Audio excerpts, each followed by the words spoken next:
बच्चे होते हैं जो सिर्फ सोचते हैं, ठीक है।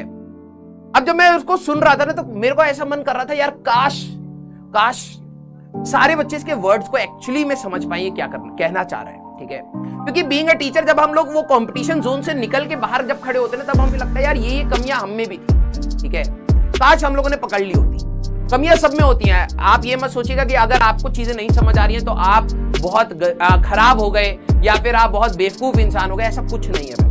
कमियां सभी में होती हैं और आज के डेट में हम में भी हजार कमियां हैं। लेकिन वही बात है जब कोई बताता है तो वो शायद चीजें समझ नहीं आती, ठीक है। जब आप उस इंटरव्यू को सुनेंगे ना बहुत सारी ऐसी चीजें हैं, ठीक है। एक मैं आपको हमेशा कहता हूं एक एटीट्यूड आपका होना चाहिए, ठीक है। यार आपकी रैंक उस बच्चे की रैंक 1 आती या नहीं भी आती ना, लेकिन वो जो सोच है ना वो उसको लाइफ में कभी पीछे नहीं कर पाती। मैं आप सभी लोगों को बोल रहा हूं, आप सभी लोगों की जंग अलग अलग है। उसकी जंग अलग थी, आपकी जंग अलग है, ठीक है। लेकिन किसी भी कंपटीशन एग्जाम को क्रैक करने के लिए जो बेसिक चीजें चाहिए होती हैं, जो बेसिक ठहराव चाहिए होता है, आज की डेट में यूट्यूब बोलो या फिर बहुत सारे डिस्ट्रैक्शंस की वजह से बोलो, ठीक है, आपके अंदर वो ठहराव नहीं है। और आज की डेट में मैं शायद जब ये बात बोलूंगा तो शायद इंडिया के सारे टीचर इस चीज से सहमत भी होंगे अगर वो मेरे को सुने कभी, कि आजकल के बच्चे में ठहराव नहीं है। वो हमेशा फ्लिकर करता रहता है, सर ये बेटर है या ये बेटर है, सर ये टीचर बेटर है या ये टीचर बेटर है, सर इनके कंटेंट में तो ये था, सर इस किताब में तो ये था, सर उस वीडियो में तो ये बोला गया, सर इसका तो क्वेश्चन ये आ गया। बहुत सारी चीजें हैं और उसको मैं ये नहीं कहता कि वो कंपैरिजन करना आपके लिए इंपॉर्टेंट है या नहीं है, मैं इसके पे तो बात ही नहीं कह रहा। मैं ये कह रहा हूं कि अगर आपने कोई चीज का संकल्प ले लिया है या निश्चय कर लिया है या डिटरमाइंड हो चुके हैं कि यस मेरे को यहां पर रैंक निकालनी है, ठीक है, तो उसका रास्ता बहुत सिंपल होता है। उस बच्चे ने बहुत तरीके से तैयारी करी है, बहुत तरीके से तैयारी करी है। और वो कई सारे ऐसे टॉपर्स बच्चे होते हैं जब वो बोलते हैं तो वो शायद उस चीज को कम्युनिकेट अच्छे से नहीं कर पाते, जिससे दूसरे बच्चों का फायदा नहीं हो पाता कई बार, ठीक है। इंटरव्यूज बहुत सारे हैं, ऐसा नहीं है कि जेई का टॉपर वो चीजें नहीं सिखा सकता, ऐसा वो भी है। बात है स्किल की, और जो उसने बात बहुत सटीक तरीके से बोली है ना, अगर आप वो सुने, समझे और ठहराव के साथ समझे कि वो एक्चुअली में बोलना क्या चाह रहा है, वो आप ही की एज ग्रुप का ही स्टूडेंट है, वो आप ही की प्रॉब्लम सेट से गुजरा है। हम लोगों के टाइम में यूट्यूब नहीं था, ठीक है, हम लोगों के टाइम में वो डिस्ट्रैक्शन शॉर्ट्स ये सब नहीं था। तो हो सकता है कि मैं आपको बोलूं अरे यार क्यों शॉर्ट्स देख रहे हो सकता है उसकी वो एक लत है जो शायद मैं ना समझ पा रहा हूं और आपके लिए वो रियलिटी में एक प्रॉब्लम हो। लेकिन मैं आप सभी लोगों को बोलूंगा वो इंटरव्यू सुनिए। और मैं ये भी नहीं कहूंगा कि आप 10 जगह ट्राई मत करिए, अगर नहीं समझ आ रहा करिए, बिल्कुल करिए, लेकिन आपके अंदर का वो जो जुनून है और जो पागलपन है ना वो रुकना नहीं चाहिए। आपकी लाइफ की प्रॉब्लम आपके सिर्फ दिमाग में है। जिस दिन आपको ये बात क्लियर होगी कि वो सिर्फ एक सोच है और उस सोच को बदलने के लिए मेरे को कर्म करना पड़ेगा, आई थिंक आपको कोई रोक नहीं पाएगा, ठीक है। तो मेरे को भी उस इंटरव्यू ने बहुत ज्यादा मोटिवेट किया, ठीक है। ये रियलाइज करा कि शायद कैमरे के पीछे कुछ ऐसे बच्चे हैं, ठीक है, जो रियलिटी में एक टीचर की रिस्पेक्ट करना जानते हैं।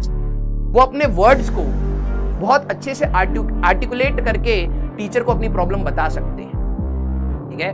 और मैं आप सभी लोगों से बोलूंगा बेटा आप भी इसी देश का भविष्य है, ठीक है। कम्युनिकेशन स्किल्स इंडिया में ध्यान नहीं दिया जाता है, इसीलिए जब हम लोग इंजीनियरिंग में जाते हैं तो हमें बहुत दिक्कत होती है, लिटरली बता रहा हूं। क्योंकि हमें लगता है हमें बात बोलनी है, हम बोल देंगे किसी तरीके से। नहीं, अगर आपको किसी को गलत भी बोलना है तो गलत बोलने का भी एक तरीका होता है, ठीक है। तो आप उस चीज को समझिएगा कि कम्युनिकेशन इज वेरी इंपॉर्टेंट। और जब आप किसी से बात करें या किसी से भी, अपने से छोटे या बड़े, हमेशा एक रिस्पेक्टफुल वे में बात करने का हमेशा तरीका होता है, हमेशा तरीका होता है, ठीक है। आप उस चीज को ढूंढिए और अपने आसपास पॉजिटिविटी क्रिएट करिए, ठीक है। अपने के लिए 10 प्रॉब्लम सेट मत क्रिएट करिए। अगर आपको एक प्रॉब्लम का सोल्यूशन चाहिए तो उसका एक डेफिनेट सोल्यूशन होता है, ठीक है। वो आपके सामने है और आपके शायद हो सकता है दिमाग में भी, आपको बस करने की बात है। कई सारे ऐसे बच्चे होते हैं, ठीक है, क्लास में भी थे, जो हमेशा, जैसे कल कुछ दिन पहले dummy school, sir dummy school वाले क्या करें क्या करें क्या करें। आप मेरी राय 10 दिन फॉलो कर सकते हैं, 20 दिन फॉलो कर सकते हैं, लाइफ टाइम फॉलो नहीं कर सकते। आप जिस प्रकार के इंसान हैं आप उसी तरीके से जिएंगे। तो मैं आपकी मदद कर सकता हूं लेकिन फॉलो एट द एंड आप ही को करना पड़ेगा, ठीक है। मेरे को कल की क्लास के बाद थोड़ा सा डिमोटिवेशन हुआ था। डिमोटिवेशन तो नहीं बोलूंगा, मैंने पहले ही बोला था, मैं थोड़ा सा डाउन हो गया था। रीजन बीइंग कि मेरे को लग रहा था कि शायद मैं जो कम्युनिकेट करना चाह रहा हूं, जिस तरीके से पढ़ाना चाह रहा हूं, वो शायद पहुंच नहीं रहा है।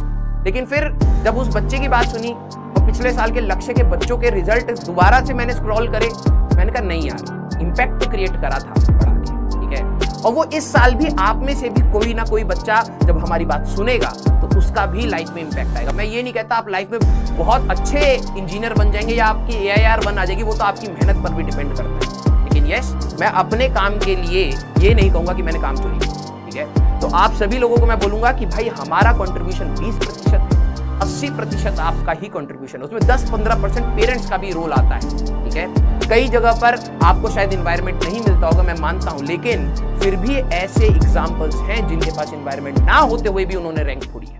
तो क्या आप वो चीज कर सकते हैं या नहीं कर सकते हैं? एक बार अंदर झांकिए, किसी पर सवाल उठाने से पहले एक बार अंदर झांकिए, और अगर आपको लगता है कि नहीं वो सवाल उठाना जायज है तो आप उठाइए उस सवाल, ठीक है। लेकिन पहले बेटा ठहराव रखिए अपनी लाइफ में, समझिए आप किस चीज की प्रिपरेशन कर रहे हैं, और जिस चीज की आप प्रिपरेशन कर रहे हैं भाई, हर फील्ड का कंपटीशन अलग है और हर फील्ड के कट थ्रोट कंपटीशन है। रैंक 1 आसान नहीं है भाई।